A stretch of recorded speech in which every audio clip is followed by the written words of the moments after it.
Okay, metre flash clear हो गया, ठीक है। अब बात हो रही है कि हेम क्या होता है।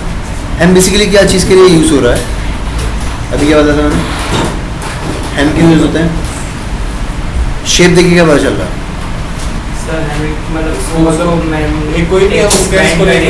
दो काम के लिए, एक स्ट्रेंथ प्रोवाइड करेगा, सेकंड चीज़ कट नहीं लगाएगा, आपका सिक्योरिटी बढ़ जाए उसमें ना, मतलब जो हम लोग कहीं बैन करते हैं तो अलग अलग कट्स करते होते हैं। करेक्ट, क्योंकि जब भी आप कोई चीज़ कट करते हो तो वहाँ पे शार्प एजेस बन जाते हैं, तो हमारा अगर वो चीज़ बेंड है तो आप वो कम से कम वो सेफ हो जाएगा, ठीक है।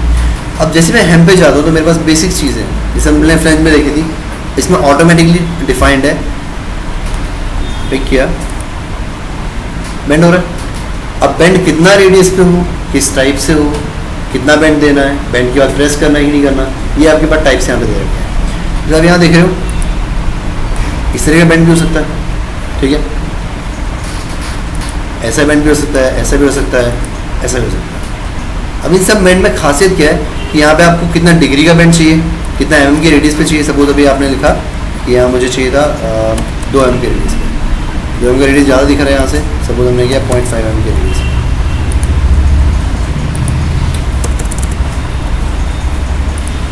अब ये तो यहाँ तक जा रहा है, आप चाहते हो कम्प्लीटली नीचे तक जाए 0.5 के उस पर जाके, देन तो डिपेंड कर आप किस तरह का बेंड देना चाहते हो, टीयर ड्रॉप चाहिए, ओपन चाहिए, या फिर डिस्क्लोज चाहिए। अब इसके अंदर आप ध्यान से देखोगे इसको, फ्रॉम फ्रंट व्यू इसको अगर हम देखें, यहाँ से देख लेते हैं, तो क्या देख रहे हो कि सेम साइज के ऊपर बेंड हो रहा है। अगर आप यहाँ पे आते हो और इसको चेक करते हो तो क्या हो रहा है, सिमिलर चीज़ें, कहाँ से लेंथ लेना चाहते हो, ठीक है, ऐसे लेना चाहते हो या फिर आउटसाइड बेंड देना चाहते हो, ठीक है, इतना क्लियर है। सिमिलर वे में जैसे हमने हेम फ्लेंज के अंदर देखा था और मीटर फ्लेंज के अंदर देखा था, इसके हेम को भी हम एडिट कर सकते हैं। मुझे पूरी प्रोफाइल में सिर्फ यहाँ से लेकर सपोज यहीं तक हेम चाहिए था, डिफाइन करने के बाद में आप इसको लिख सकते हो, डिफाइन नहीं करके बता रहा हूँ मैं, क्लियर। ये भी सकते हैं आप, ये वाला हेम जो अपोजिट डायरेक्शन में ले सकते हो उसके बाद में अगले, ठीक है। यहाँ तक कोई इशू पूरे उठा रहा, इशू देख रहे हो अभी क्या आ रहा है, अभी वो पूरा पुराना एज को पिक कर रहा है यहाँ से हम, लेकिन यहाँ पे जाके जी चेंज कर सकते हैं कि भाई हमें लेंथ इतनी सी देनी है, और जो पूरा पिक कर रहा है हटा दें इसको, फिर इशू उठा रहा है यहाँ पे। इशू क्यों उठा रहा होगा, unable to insert the hem in this feature, इसका मतलब अभी इस फीचर पे हेम उठाने में से इशू आ रहा है। ओरिजिन ये कट यहाँ से दिया हुआ है तो यहाँ दिक्कत दिखा रहा है, तो चेक कर लेते हैं वापस से।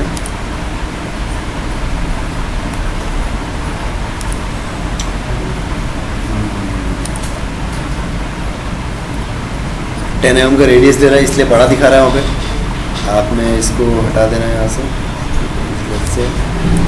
कर दिया, फिनिश किया, अच्छा इशू दिखा रहा है। अब जो इशू ये आ रहा था कि लेंथ बहुत बड़ी थी, लेंथ मतलब डाया बहुत बड़ा था, अब डाया इस एज का बहुत बड़ा तो इसको भी कवर अप कर ले रहा था वो, इसलिए उस तरीके से उठा रहा था, इसलिए एरर देना था उसने, ठीक है। अभी हमने क्या किया, उस लेंथ को सेट कर दिया एंड क्रिएट कर दिया। सर मल्टीपल एक साथ दे सकते हैं? नहीं, मल्टीपल आप एक सेकंड चेक कर रहे हैं, मल्टीपल के लिए आप सपोज ये एज पे कर लिया दे सकते हैं, बट इसकी मैं डायरेक्शन भी आई थिंक चेंज कर सकते हैं यहाँ से, मल्टीपल को जाएगा, ठीक है। और मल्टीपल अभी लेकिन पहले स्केच को आपको ब्रेक करना पड़ेगा, अब ऐसे नहीं बनाता कि यहीं से आप एक ही लाइन पे मल्टीपल दे पाते, इसको एक लाइन पहले डिफाइन होनी चाहिए, 2-3 एज पहले से कट हो चुका है इसलिए मल्टीपल में ऐसे दे ये एजेस पे ही वर्क करता है। हाँ ये एजेस पे ही वर्क करेगा। तो हाँ, अब इसके अंदर भी हम लोग एडिट हम विद करके उसको एक फिक्स कर लें और उसके बाद एक और दूसरा देना चाहे तो दे सकते हैं ना, ठीक है। मतलब बहुत बेसिक प्री डिफाइंड फीचर्स हैं, आप देखोगे तो कोई मुश्किल काम नहीं है अभी तक अगर हमने देखा होगा, ठीक है। 3 चीज़ें क्लियर हो गई, एज, मीटर एंड हेम। अब देखते हैं इन दोनों को देखते हैं पहले, और आज जितना काम करेंगे इसका कि आप खुद से चीज़ें क्रिएट कर पाओ, ठीक है, जितनी हमने चीज़ें शीट में दे रखी हैं। इसके बाद देखते हैं कि इसको मैंने क्या किया, एक तरीका देखा था आपने कि अनफोल्ड करना, तो क्या करना है, इसको एक बार हटा लेते हैं पूरा, यहाँ से लेकर यहाँ तक सप्रेस ले लेते हैं। एक्चुअली मैं ऐसा क्यों कर रहा हूँ, बिकॉज आपका फ्लैट पैटर्न बंद चल रहा है यहाँ से। अब फ्लैट दिख रहे हो, अभी फ्लैट क्या दिख रहा है, नॉर्मली ऑफ दिख रहा है। अभी मैंने क्या किया, इसको फ्लैट किया तो आप देखोगे मेरे शीट का साइज पूरा से डिफाइन कर दिया, दिख रहा है। अब ये एक्चुअली इतने बाय इतने की शीट मुझे पूरी यूज़ करनी है अगर मुझे ये प्रोडक्ट बनाना है। तो अब यहाँ समझदारी क्या होती है शीट बनने के अंदर, समझदारी यही होती है कि मैं यहाँ से सपोज इस लेंथ को अगर इतना बढ़ा देता तो क्या होगा, ये जो ओवरऑल लेंथ है वो बढ़ जाती है। तो आपने ये चीज़ें भी ध्यान रखनी कि जब आप डिज़ाइन कर रहे हो कि ये अगर लेंथ यहाँ से बढ़ रही है और सपोज यहाँ से अगर कोई प्रोडक्ट लेके मैं उसको यूज़ कर सकता था तो कैसे यूज़ करेंगे। मेन इंजीनियर काम यही है, अभी समझ में नहीं आएगा वो एक्चुअली। अब से यहाँ से भी एक लेंथ आपने बढ़ा दी, बट यहाँ पे आपने देखा कि यहाँ पे कट चल रहा था इतना बड़ा, जैसे ऊपर की साइड में जो इतना मेटल बेकार है उसको कहीं और यूज कर लो। करेक्ट, मतलब यहाँ पे अगर मैं लेंथ बढ़ाऊँ तो इस शीट की लेंथ इतनी बढ़ जा रही है, ठीक है। सपोज 20 mm बढ़ गई, अब वो 20 mm बढ़ाने की बजाय मुझे यहाँ पे ऑलरेडी 20 mm की शीट में यूज़ कर सकता था यहाँ से फोल्ड होने के बाद। अभी आपका तो फोल्ड नॉर्मल है ना, ऐसा फोल्ड है ऐसा, पर जब नॉर्मली शीट में ऐसे उठ के फिर ऐसे बंद हो रही होती है, बॉक्स बंद हो रही है। हाँ, तो अब वो ऊपर वाला फ्रेंच का नीचे जोड़ूँ या फिर नीचे वाले फ्रेंच को ऊपर जोड़ूँ, ये मैंने देखना है, ठीक है। हाँ, ये चीज अब नीचे वाली शीट को जोड़ूंगा तो फिर खुलने के बाद नीचे में ऐड हो जाएगा, ऊपर वाले को जोड़ूँ तो ऊपर में ऐड हो जाएगा। काम दोनों ने सेम करना है, या फिर हाफ हाफ जोड़ूँ, ये सब दिमाग आप लोगों ने लगाना होता है। मेटल कितना यूज, मेटल कितना, अब एक इंजीनियर कर बना रहा है और उसने बना दिया, खत्म।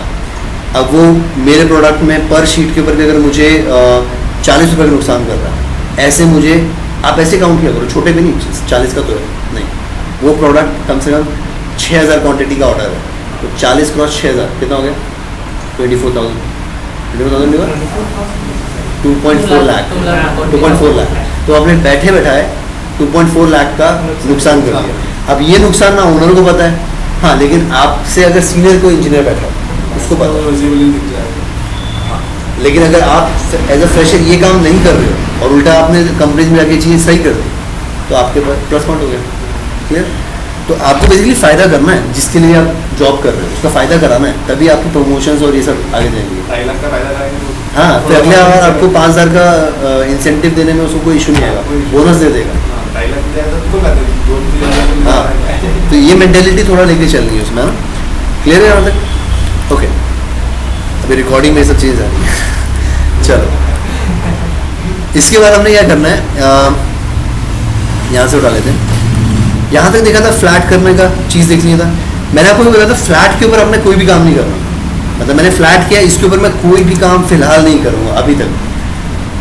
अगर मुझे फ्लैट करके कोई काम करना ही है तो मैं इन टूल्स को यूज़ करूँगा, वो क्या है, फोल्ड और अनफोल्ड। इसको पहले देखते हैं। अनफोल्ड का मतलब क्या है, इस शीट को अनफोल्ड करना। कैसे कर रहा हूँ, फिक्स फेस एक फिक्स करना है। अगर मैं इसको फिक्स करूँगा तो ये स्टैटिक रहेगा, बाकी हर चीज़ इसके रिस्पेक्ट टू मूव कर जाएगा। इसको अगर फिक्स करूँगा तो ये स्टैटिक रहेगा, बाकी सब इसके रिस्पेक्ट टू मूव करेगा। मैंने इसको कहा ये फिक्स फेस है। अब ये कह रहा है बेंड टू अनफोल्ड। अब अगर मुझे सारे बेंड अनफोल्ड करें तो मैं करूँगा कलेक्ट ऑल बेंड। तो उसने क्या किया, जितने ये बेंड के एजेस हैं ना, रेडियस हैं, सबको सिलेक्ट किया और उसको अनफोल्ड करने की कोशिश करेगा। सी, और अभी ये अनफोल्ड हुआ है, फ्लैट नहीं हुआ है। अब मैं इसके ऊपर चीज़ें बना सकता हूँ। सपोज मैंने इसके ऊपर क्या किया, एक स्केच लिया और इस स्केच के ऊपर एक सर्कल बनाया, इस एज के ऊपर देखो बाहर आया एंड इसको कट दे दिया। अब कट में देखो यहाँ पे एक नया ऑप्शन है, लिंक टू थिकनेस। अब टू नेक्स्ट करने की जरूरत है, हम लिंक का थिकनेस से सीधा शीट के बराबर कट हो जाएगा। आपने फिर क्या कहा कि अभी तो मैंने फोल्ड किया, अनफोल्ड किया था, अब इसे फोल्ड करना है। फोल्ड पे गए, बेस सिलेक्ट किया, सिलेक्ट ऑल बेंड्स जैसे करोगे जितने बेंड्स सबको सिलेक्ट कर लेगा। आप चाहते हो नहीं यार सारे ना सिर्फ ये बेंड हो सिलेक्ट, आपने ओके किया, सिर्फ बेंड हुआ है आपका, बाकी सारे अनफोल्ड के अनफोल्ड है। देख लिया, अब ये सर्कुलर शेप सर्कुलर नहीं रही है। अब आप सोचो कि इसमें इतना ही डायमीटर की पाइप चली जाएगी तो वो पॉसिबल नहीं है, ठीक है। अगर शीट ही रहती स्टार्टिंग से को फोल्ड नहीं किया होता, देन उसमें कट करके अगर इसको फोल्ड करते तो 2 एजेस मिल जाते। नहीं मतलब जैसे अगर शीट होती नॉर्मल, हाँ, उस पे कट कर दिया सर्कुलर, हाँ और देन उसको ये बेंड करना था, हम्म। तो वो अलग अलग एजेस सेलेक्ट करेंगे। शीट लिया, बेंड कर दिया, शीट लिया, उस पर कट किया, कट किया, देन उसको बेंड किया। हाँ तो ये जो नहीं नहीं, अलग-अलग- अच्छा ये दो एजेस दिख रहे हैं यहाँ पे, इसकी बात करूँगा।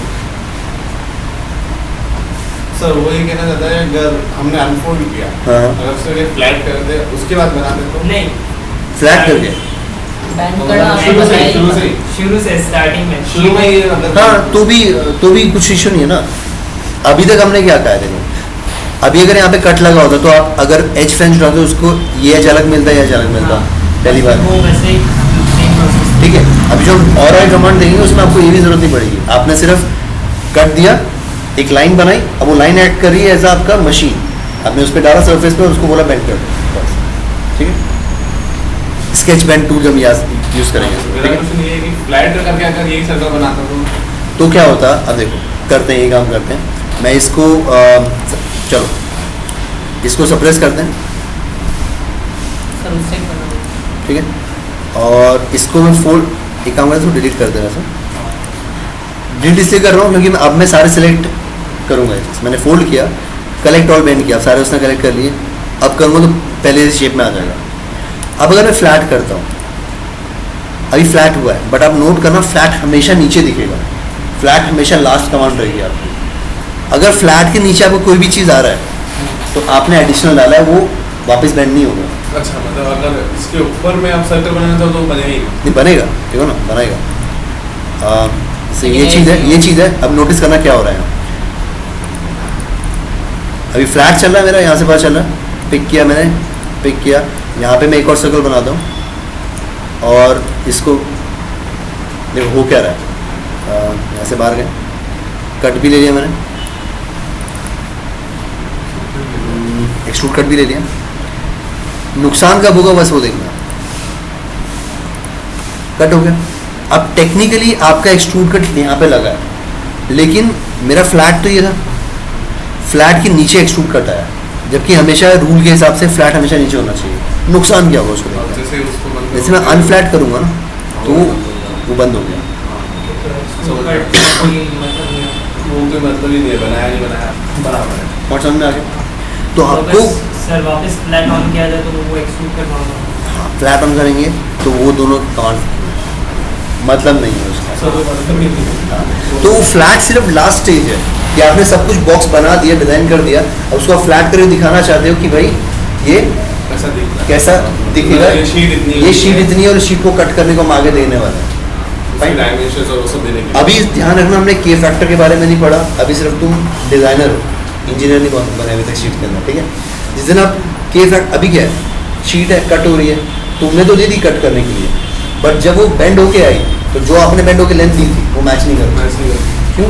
क्योंकि शीट तो खिंची है, वो आपको पता नहीं है शीट कैसे खिंची है, वो हमने कैल्कुलेशन सीखी है, मेन काम ही हुई है, हैं। ठीक है। यहाँ तक समझ में आ गया फोल्ड अनफोल्ड कैसे करना है, Yes, sir. ओके। अभी कॉर्नर्स की बात कर लेते हैं। कॉर्नर्स क्या है, बेसिक अगर कॉर्नर में क्लिक करता हूँ